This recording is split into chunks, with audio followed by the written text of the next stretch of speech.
This weather's so weird.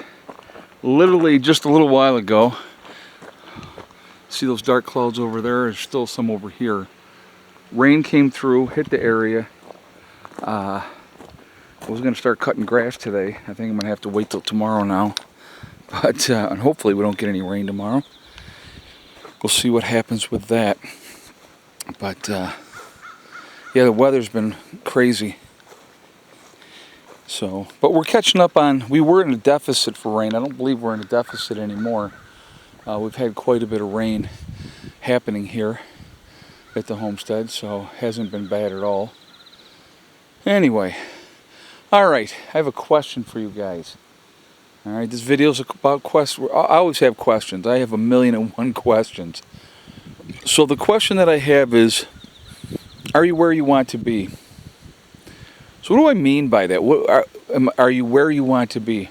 Are you where you want to be in your life? Are you doing the things that you want to do that make you happy in your life? Are you just muddling through? Are you just putting your head down and grinding it out and hoping that someday things will get better? Right? I think it's really, really important for all of us to, at times, evaluate, see where we are, see what we want to do, what we want to accomplish. Are we pleased with where we're at, or are we not pleased with where we're at?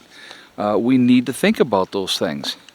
And we need to make decisions to get us into those positions that we want to be in. Because I'm going to tell you, folks, you know, as somebody who's, I'm not, and I don't consider myself old by any stretch of the imagination. Let me just say that right away, okay? I do not consider myself old at all.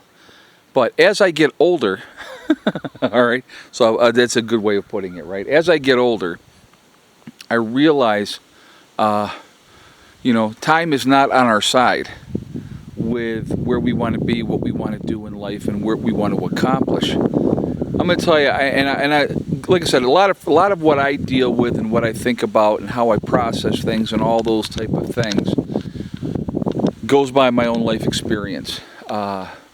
When my ex and I went our separate ways, I obviously reevaluated a little bit then.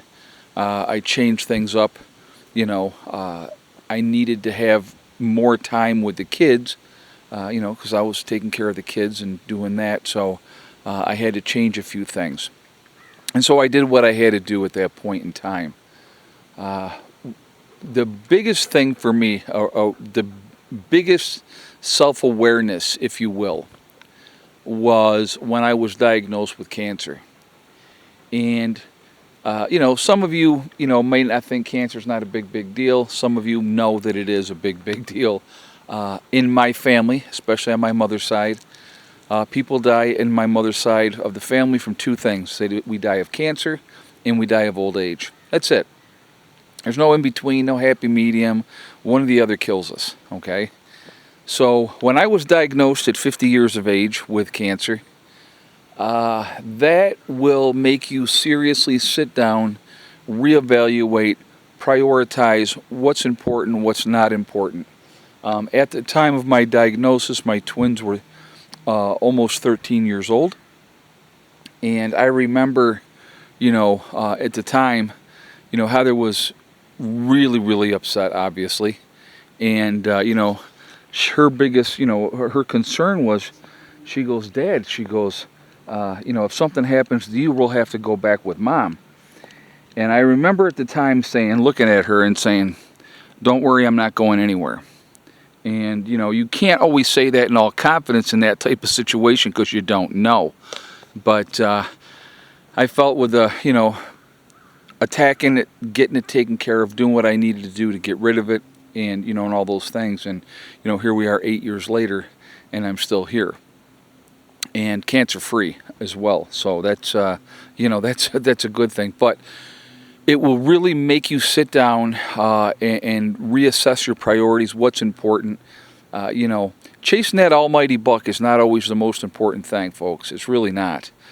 You know, I've talked many times, and I have said before, the one thing that we will never, ever get back is time. Time is more precious than anything else. That time when your children are young and you can spend that time with them and build those bonds and make those memories and do those type of things. You know, it's truly amazing. You know, the kid's mom, you know, left when the twins were 10, and you know, and I've said this before, and I said the biggest favor she ever did for me was leave, okay? Which, you know, at the time, obviously was not how I felt, but, you know, in hindsight, you look back and you realize, thank goodness. But anyway, that's besides the point. But what that did for me was my job before then, basically for the first 10 years of the kid's life, I was the provider. That's it. That was my role. I worked my butt off. You know, I worked all the time. I had a wife and 3 kids at home that needed me to take care of business, and I took care of business. I tried to spend as much time with them as I could, but when you work 66 hours a week, it makes it very difficult to spend a lot of quality time with your children because you are so exhausted all the time. But I still, always on Sundays was always family day. And I always tried to make sure that I spent time and we did things together on those Sundays. And so that was always important to me as well. But, you know, when she left, things had to change. And, you know, obviously 3 years later when I was diagnosed, you know, with cancer, things changed even more. And, you know, like I said, it's just, you have to look at your situation, prioritize what's important and what's not important. And, you know, I'm absolutely happy with the decisions that I made. I have no regrets. I'm very lucky in that aspect. You know, I got to follow my dream of living off-grid and trying to be as independent as I possibly could be. You know, the property in New York is still there, still doing well.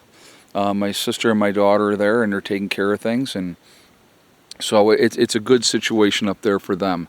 And I am now starting my situation down here. And I love it down here, and I'm not going to complain. But my question to you, again, are you happy with what you're doing? Are you where you want to be? Are you doing what you want to do? And if that answer, my friends, is no, if that answer is no, what are you doing to change it? That's the question that I have for you. And I want you to think about this. This is not just, you know, some blow it off, you know, blowing smoke up your behind type of video. I really want you to think about that. Are you happy? Are you truly happy? And if you're not truly happy, what are you doing to make yourself happy?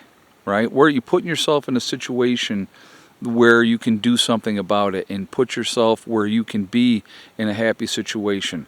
Because life is so short, and we're going to blink our eyes and it's going to be over.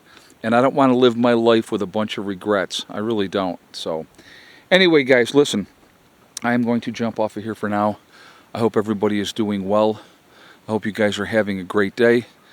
Please be safe. Take care of your business, and you're going to be just fine. All right? Remember, we are all in this together. We are one race called the human race. Really important. As soon as we can figure that one out, we truly will be in much better shape. Also remember to hug and kiss the ones that you love. Tell them every single day, tomorrow is not guaranteed. We never know what's going to happen in life. So it's really important that we tell the people that we care about every day how we feel. Last but not least, STD. Step, thing, and day. One step at a time, one day at a time, and one step at a time, one thing at a time, one day at a time. Whatever you're trying to do, whatever you're trying to accomplish, if you follow that mantra, you're going to be just fine. Set realistic goals, set about to making them happen, and you're going to be just fine. All right?